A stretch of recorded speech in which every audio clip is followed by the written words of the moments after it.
Hello friends, कसे आहात सर्वजण? मजेत ना? मजेतच असतात. तर एवढा मोठा टोप मी कशासाठी ठेवला आहे माहिती आहे का तुम्हाला? नाही ना? तर पुढे गेल्याच्या नंतर तुम्हाला कळणारच आहे की हा टोप मी कशासाठी ठेवलेला आहे. तर चला.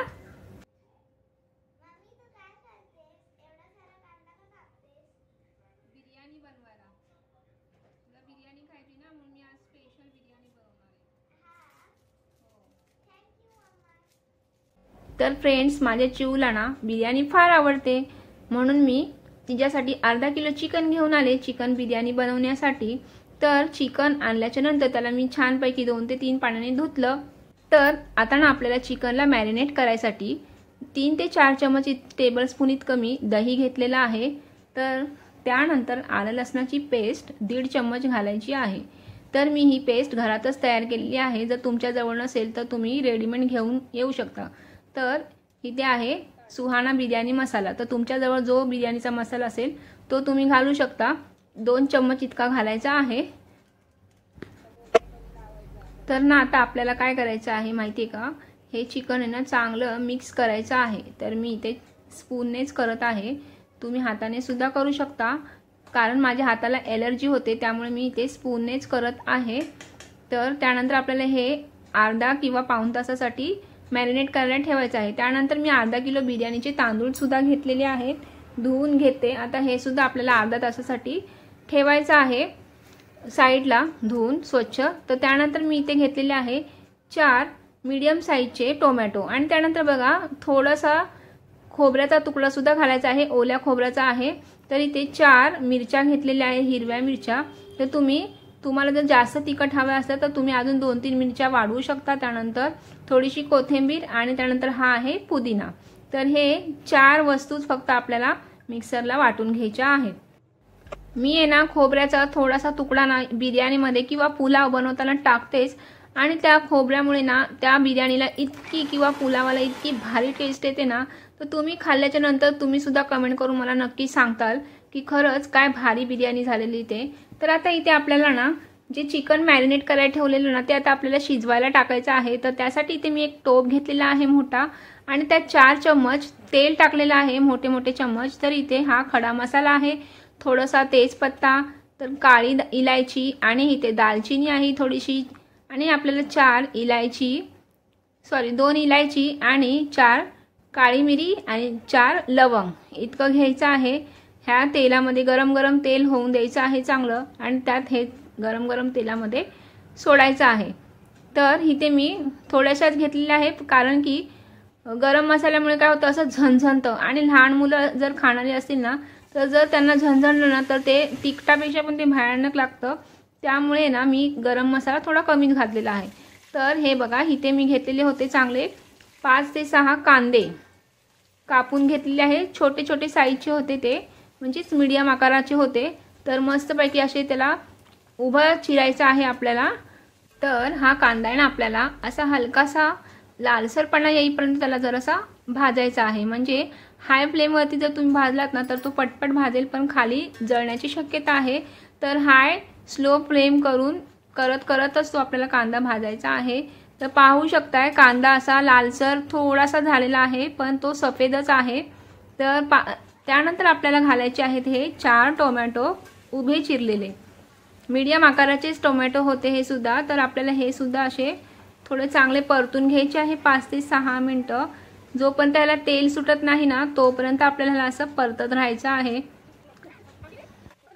बिर्याणीची खासियत काय असते माहिती आहे का फ्रेंड्स तुम्हाला? की बाहेरून आपण किती जरी बिर्याणी आणून खाल्ली ना तरी ती पुरतच नाही, पण घरामध्ये जोपर्यंत बिर्याणी बनवत नाही आणि 2 ते 3 वेळेस खात नाही ना तोपर्यंत पोट भरतच नाही बिर्याणी खाऊन. तर पहा इथे ना मी आता घातलेला आहे 1 ते 1.5 चम्मच हळद. त्यानंतर हा घरात मी जेवणाला वापरते तोच मसाला आहे, घाटी मसाला 1 ते 1.5 चम्मच. हा तिखट नसल्यामुळे मी एवढा टाकते, तर तुम्ही तुमच्या चवीप्रमाणे टाकू शकता. तर जिऱ्याची पावडर आहे ही 1 ते 1.5 चम्मच, छोटासा चम्मच आहे हा. त्यानंतर ही धण्याची पावडर सुद्धा आहे 1 ते 1.5 चम्मच टाकायची आहे. तर आता त्यानंतर आपल्याला सुद्धा हे सुद्धा घालायचं आहे, आपण पिसून ठेवलेलं होतं. तर हे होतं मिरची, पुदिना, खोबरं आणि कोथिंबीर.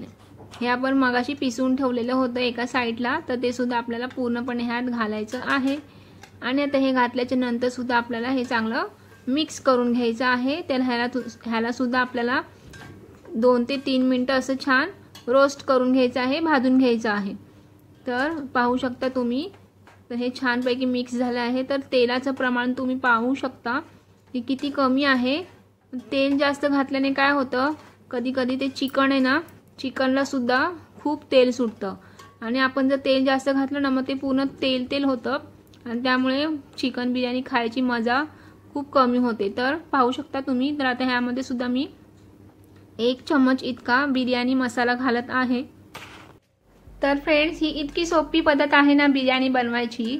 तर मी माझ्या एका फ्रेंडला विचारलेलं आणि ती मुस्लिम होती, कारण की मला बिर्याणी बनवायला काय येत नव्हती आणि मला असं वाटायचं सगळे बनवतात तर मला सुद्धा बनवता आली पाहिजे। तर पाहू शकता तुम्ही, आता हे मॅरिनेट केलेलं चिकन आहे ना, तर हे सुद्धा मी ह्यात घालते आणि ह्याला सुद्धा आपल्याला 5 ते 6 मिनिटं हाय फ्लेमवरती मस्त भाजून घ्यायचं आहे। त्या मसाल्यामध्ये पूर्णपणे असं ते मिक्स झालं पाहिजे। तर माझ्या फ्रेंडला मी विचारलेलं की कशी बनवायची, तर तिने मला सांगितलेलं अशा पद्धतीने बिर्याणी बनवायला आणि मी बनवून सुद्धा बघितली आणि मला इतकी आवडली। मलाच नाही तर भाऊबीजेच्या दिवशी मी बनवलेली, तेव्हा माझ्या नंदासुद्धा माझ्या घरी आलेल्या आणि त्यांनी ही बिर्याणी खाऊन आहे ना खूप म्हणजे तारीफ केली आणि बोलल्या की छान झालेली बिर्याणी।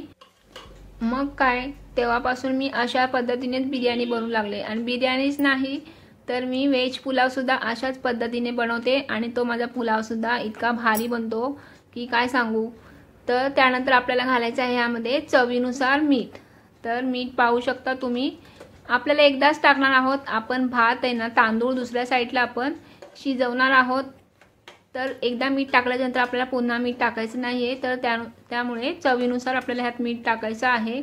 वाढलं तर हे चिकन थोडंसं शिजल्यानंतर तुम्ही टेस्टसुद्धा करून बघू शकता। तर हे थोडंसं खारट असलं तर चालेल, कारण की आपल्याला कधी कधी भातामध्ये मिठाचं प्रमाण कमी जास्त होऊ शकतं। तर त्यानंतर बघा, ज्या मिक्सरच्या भांड्यामध्ये मी जे वाटलेलं होतं ना, त्यात थोडंसं पाणी घालून आहे ना, ते पाणी मी थोडं गरम करून घातलेलं आहे। तर थंड पाणी घालायचं नाही त्यामध्ये, नाहीतर मग चिकन आहे ना असं रबरसारखं लागेल। त्यामुळे गरम पाणीच कधी पण वापरायचं नॉनव्हेजचा प्रकार बनवताना, चिकन किंवा मटन। तर आता हे झाकण ठेवून आपण दुसऱ्या गॅसवरती शिफ्ट करूयाला। गॅसची फ्लेम स्लो करून ठेवायचा आहे। तर इथे मी आता एका पातेल्यामध्ये घेतलेलं आहे पाणी, त्यामध्ये घालत आहे मीठ। मीठ आपल्याला थोडं जास्तच घ्यायचं आहे, कारण की आपल्याला हे पाणी नंतर काढून टाकायचं आहे। आता ह्या पाण्यात आपल्याला घालायचं आहे थोडासा तेजपत्ता, 1 इलायची, 1 ते 2 इलायची तुम्ही घालू शकता। त्यानंतर मी काळी मिरी घातलेली आहे 2 आणि 2 दालचिनी। तर तुम्ही अजून प्रमाण वाढवू शकता गरम मसाल्याचं, अजून 2-2 ॲड करू शकता। तर 1 ते 2 टेबलस्पून मी टाकलेलं आहे ह्यात जिरं आणि हे पाणी आपल्याला बॉईल होऊन द्यायचं आहे। ह्या पाण्याला जेव्हा उकळी येईल ना, तेव्हा आपल्याला ह्यात तांदूळ ॲड करायचे आहे। त्यानंतर मी एक अर्धा लिंबूसुद्धा पिळलेला आहे, कारण की लिंबू पिळल्यामुळे काय होतं, तांदूळ जे असतात ना आपले, त्याला अशी शाईन येते, ते एकदम व्हाईट दिसतात, त्यामुळे आपण लिंबू ह्यात पिळतो। तर बघा, पाण्याला उकळी आलेली आहे। त्यानंतर मी हे तांदूळ ह्यात ॲड करते। तर हे तांदूळ ॲड केल्याच्या नंतर आपल्याला असं झाल्याने ना त्याला हलवत राहायचं आहे, नाहीतर काय होतं, गॅस आपल्याला हाय ठेवायचा आहे। गॅस जर स्लो केला ना तर ते तांदूळ सर्व असे शिजणार नाहीत। तर त्यानंतर बघा, आता उकळी आलेली आहे आणि हा तांदूळ आपला 90% शिजल्याच्या नंतरच आपल्याला काढायचा आहे। तर हे तांदूळ आता शिजलेले आहेत। तर आता पाहू शकता तुम्ही, शेजारच्या गॅसवरती ठेवलेलं जे चिकन होतं शिजायला, ते आता आपण असं हलवून घेणार आहोत पुन्हा एकदा।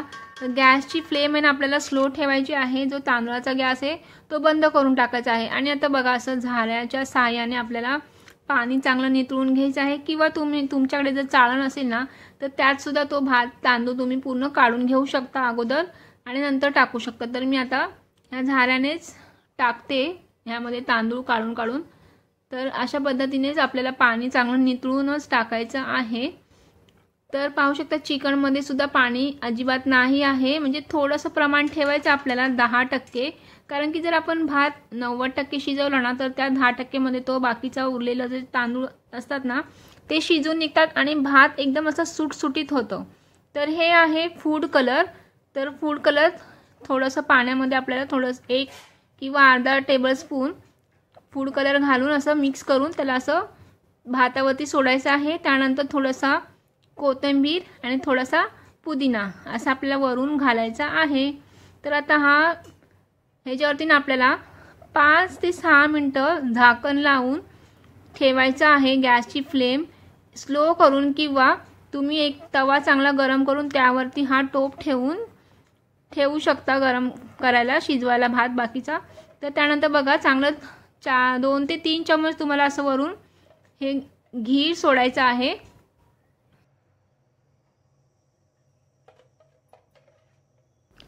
तर मार्केटमधून जशी बिर्याणी आपण आणतो ना तशी बिर्याणी आपल्याला घरात सुद्धा बनवू शकतो। अशा पद्धतीने जर तुम्ही बनवली ना तर एकदा नक्की बनवून बघा आणि मला कमेंटमध्ये नक्की सांगा की बिर्याणी कशी झालेली ते। तर फ्रेंड्स, तुम्हाला माझा व्हिडिओ आवडला असेल तर लाईक करायला विसरू नका बरं का। तर मस्तपैकी बिर्याणी तयार झालेली आहे आणि आता मी सुद्धा खायला घेणार आहे। मला तर कधी खाईल असं झालेलं आहे। तर इतका मस्त बिर्याणीचा सुगंध सुटलेला आहे। तर त्यानंतर बघा आता मी मस्तपैकी खायला घेणार आहे। तर मित्रांनो, तुम्ही सुद्धा बनवा आणि पटापट खाऊन घ्या आणि मला कमेंटमध्ये नक्की सांगा की मी सांगितल्याप्रमाणे बनवलेली बिर्याणी तुमची कशी झाली। तर व्हिडिओ आवडला असेल तर माझ्या व्हिडिओला लाईक करा, चॅनलला सबस्क्राईब करा। तर भेटूया अशाच पुन्हा नवीन व्हिडिओमध्ये।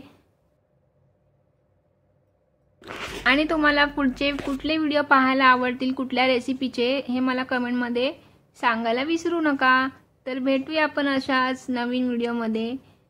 बाय। आणि खाऊन घ्या तुम्ही सुद्धा मस्तपैकी बिर्याणी। तर भेटूया पुन्हा। बाय।